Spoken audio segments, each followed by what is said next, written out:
We told you about the big fire out in Oak Hill, but we've also got a breaking news update on that fire at Hughes Park Drive near Lake Travis.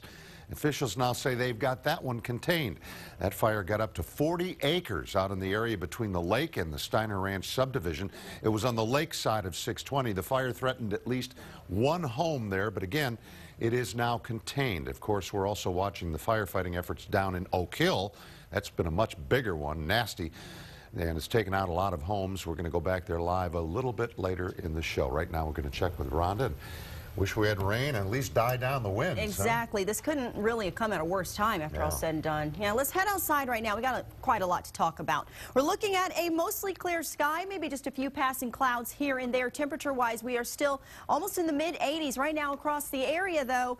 Like I said, clear skies, but temperature-wise, I don't know. We're actually a little bit above average than where we'd like to be this time of year. We're looking at 85 in Lampasas, 82 in Burnet right now, Marble Falls at 84, and Johnson City at 84 as well. And here in the Lake Travis area, in particular, I guess we're going to go on to the next one. Sorry about that. By 10 o'clock tonight, though, we are going to remain rather dry and 71 degrees. By 7 o'clock in the morning, 69, but we are going to have a little bit of cloud cover that's going to stay with us right until about noon, and then that's going to pretty much mix out, not be an issue by the noon hour, where it'll be 81 degrees. We will actually be able to see part of the moon pretty soon. So Camp Mabry right now, 86 degrees and partly cloudy and 85 there at the airport. Notice our dew points are right in the 50s. Considering where we could be, this actually isn't bad. We do have a little bit of moisture building into the area, but with those relatively moderate dew points, our humidity is still rather low and right at about 36%. Across the area, though, right now it is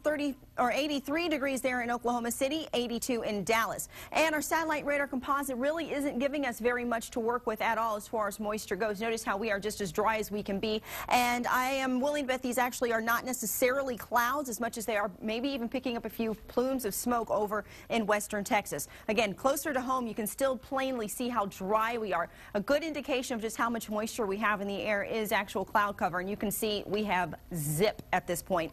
Clouds and radar forecast really doesn't give us much hope over the next few hours. This is just a little bit of patchy stuff that you saw come and go. That main morning drizzle, that little bit of fog that we get in the morning, it pretty much mixes out by the noon hour, and we stay relatively dry into 4 p.m. and even into Tuesday morning as well. Notice how we have absolutely nothing moisture-wise coming our way. But having said that, we have a small chance of a little precipitation, holding out a little hope. I'll show you that in our 7-day. Tonight, a low of 68 degrees and winds out the southeast about 10 to 15 miles per hour. Then tomorrow, 91 degrees. Again, winds are still going to be rather stiff, about 9 to 11 miles per hour. Then still up in the 90s as well. Now tomorrow, again, 91 for the high. By Tuesday, 92. A little bit of the cloud cover does remain in the area, and 88 degrees as we have another weak cold front pushing its way towards us Wednesday into Thursday. A 10% chance of rain is all I'm going to give, and it's going to be more of a late day shower by Thursday. 91 degrees for our high and 69 for our low.